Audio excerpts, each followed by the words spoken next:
Hi everybody, Charlie Black 20 back again. Welcome to my wolf pack. Today I'm going to be talking about something historical. I'm going to be talking about the 1957 Japanese Antarctic expedition, where a story of fortitude and survival, as well as their iconic breed of Japan, one of them anyway, the Salukin Huskies. So the story begins in 1957.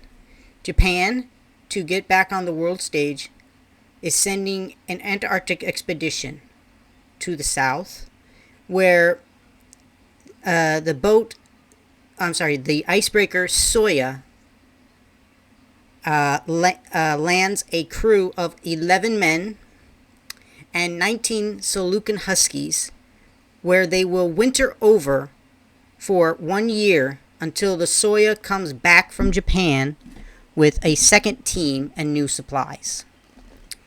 Now, for those who have never heard of Salukin Huskies, they are a breed that was very well known in Japan, and were from the northern island of Japan known as Hokkaido. Now, I don't know if I'm pronouncing that right. Please correct me if I'm wrong, but Hokkaido Island, which is the island right on the northern part of Japan. And as the name says, husky, they are meant for the cold, and they can survive in sub-zero temperatures of Antarctica. So these 19 dogs are brought there to help pull the dog sled, where snowmobiles will either freeze up or are too heavy to go on the ice, where it could potentially break. And the base that Japan sets up is called the Showa Station. And so, based on the history, as well as the two movies and the TV series that was made about this expedition, and the story surrounding these dogs, the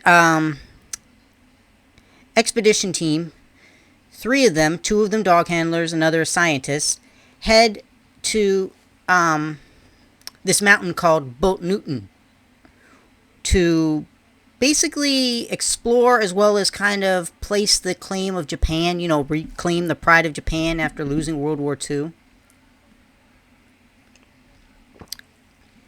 And unfortunately, on the way back, they get lost in a snowstorm. So they're suffering from snow blindness. They're also running low on food, and they seem to be potentially lost. So they decide to let the 2 youngest dogs, who have been basically raised in Antarctica, named Taro and Jiro, who are brothers, to let them loose to get back to Showa Station and bring back help. And that is exactly what happens. Taro and Jiro get back to Showa Station and bring help back for the dog sled team. And the dog sled people, even though they are still suffering from snow blindness, they insist that they accompany the dogs on the sled back to Showa Station the whole way. So, what happens next is pretty sad, because right now... Oh, I'm sorry, I skipped one thing. The 3 dogs do end up passing away in Antarctica, leaving about 16. But the 1 female on the team gets pregnant and has what they call Antarctic puppies. I believe it was about 8 puppies.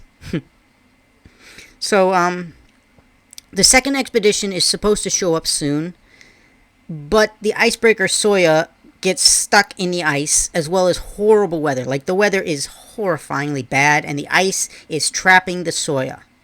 So they have to call upon a nearby U.S. icebreaker, the USS Burton Island, who is much stronger ship and breaks through the ice enough for the Soya to radio contact with the Showa Station and tell them, we're sending a plane to pick people up, bring them back to the ship, and then we will send the second expedition to relieve you.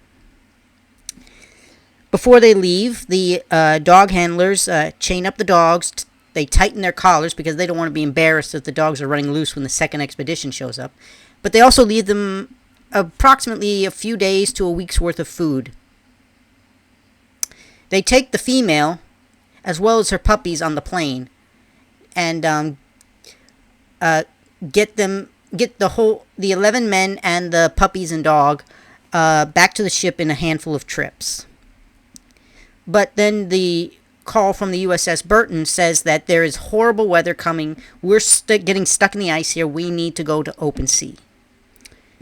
And they don't realize that the Soya is running low on fuel. So when they get back to open water, they realize that the weather is too bad for them to return with the Soya to put more boots on the ground, to get people to show a station.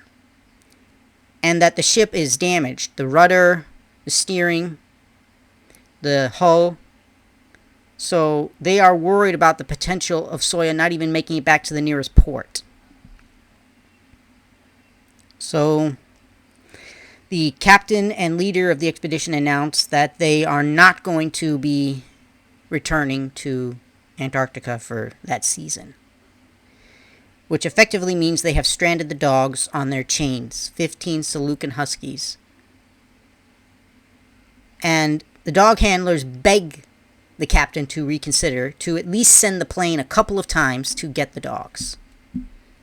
And he says, no, we do not have the fuel, the weather is horrible. We can't risk the plane and human lives. One of the dog handlers says, well, let's make one trip. I will go back and I will poison them, because they shouldn't have to starve to death chained up. But the captain again says, no, we are risking human lives to send you, as well as we just don't have enough power in the Soya to risk this. It's too much of a risk for human lives. So they are forced to leave. And they head back to Japan. The Soya is forced to make for the nearest ports, while everyone else has to, when they get there, the crew has to head back by plane to Japan. I believe the original crew of the first expedition. One of the dog handlers who had said he would poison the dogs, he quits his job at the Hokkaido University as a geologist. He quits after all the backlash from the public about leaving the dogs behind. Lots of the public are furious, sad, disgusted. And so he takes the one dog they brought with them, the female, and her puppies, and he goes to Hokkaido to visit all the dogs' owners that he procured the dogs from. And he tries to give every one of them, documents that he had, pictures he had of the dogs, as well as some of the puppies. So in the end, him and the other dog handler, when they learn about the third expedition that's going to go down there, they are able to get themselves volunteered onto the ship. I think that there was a lot of public pressure to go back for the dogs. So when the two go down there 11 months later, I believe most of the crew, but maybe not them, but definitely most of the crew thinks they're going to find all the dogs dead on the chains. So when they send a helicopter from the ship first, even though they're not sure that the crew can make it to on foot. When they get there, they start digging in the snow. But they find, to their surprise, that some of the collars are empty and some of the chains are broken. They find 7 of the dogs on the chain still, deceased. But again, they left 15. 8 of the dogs had slipped off their chains or their collars. They had slipped off. And at Showa Station, they soon discover that Taro and Jiro, the 2 young brother dogs, were there, alive.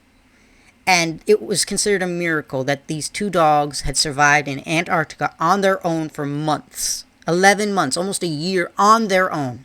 No humans, and it is surmised that they survived by learning how to hunt seagulls, penguins, and finding fish in the different crevices of the glaciers that are pushed up by the ocean.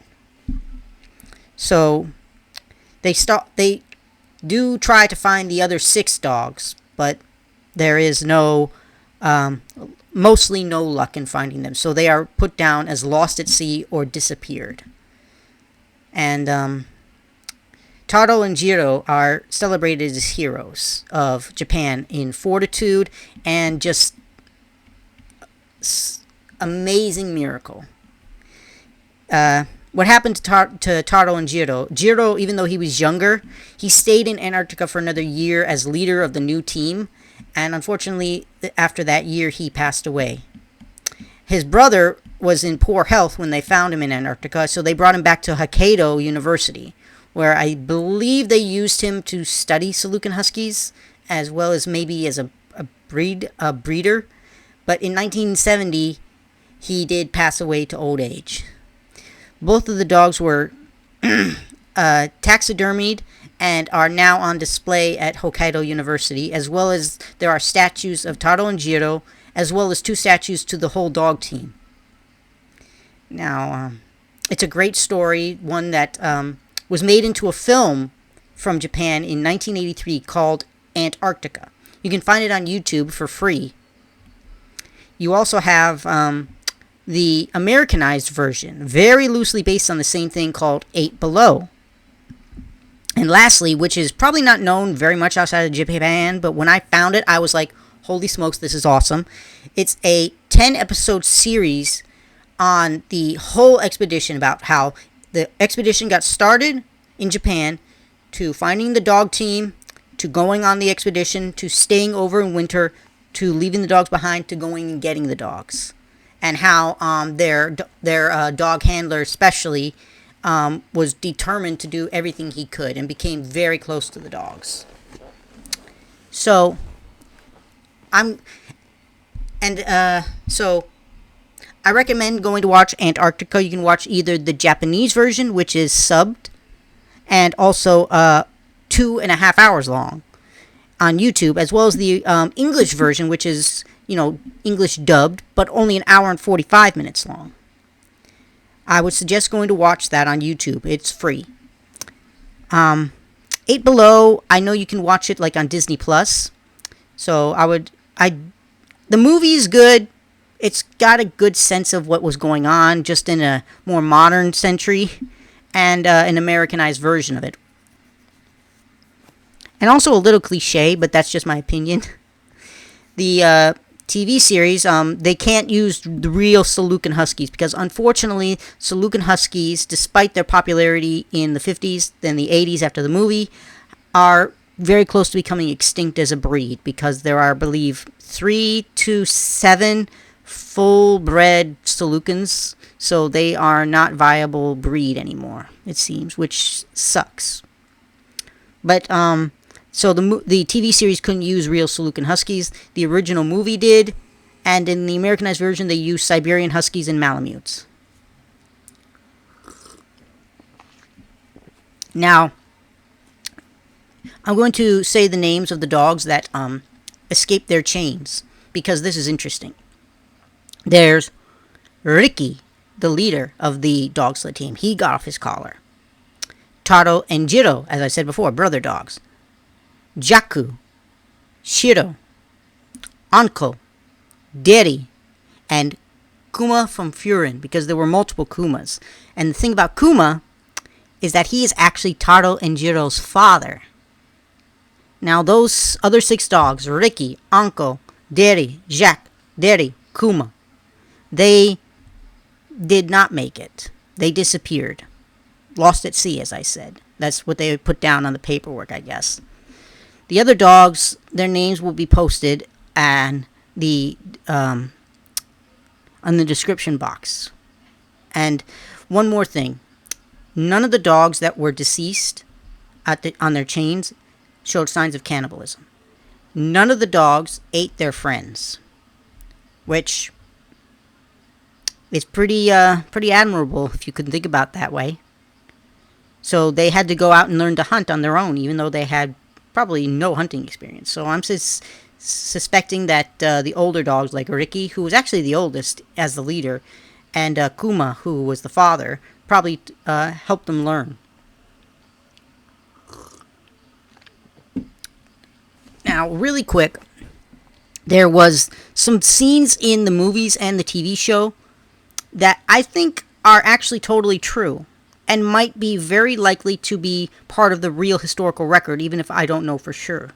For example, in the movie Antarctica, there's this moment where, in the movie, in Eight Below, and in the TV series, where the dog sled team and the handlers find this carcass of a whale that was pushed up by the sea. And in both versions of the show and the movie for Japan, one of the dogs, Shiro, he ends up finding the whale carcass again and dying there. So I suspect that either they thought that the dog was there or had been there, or that the dog's body was discovered there, because it's in both the movie and the TV show. So I think that might have happened. It also shows that Taro and Jiro never left each other's sides. I definitely believe that's true. They were always together as brothers. So, and again, the university professor, when he resigned, again, it was because of public backlash. And I do believe that, based off of everything I've seen from the movies and looked at in the historical record, he probably did go to the owners and try to apologize and give them the puppies. So, this is a story I've been wanting to tell a little bit. If you want a more in-depth look on the movie from me, or on the TV series from me, please let me know in the comments below. Thank you for listening, and take care, my wolf pack. Catch you guys later.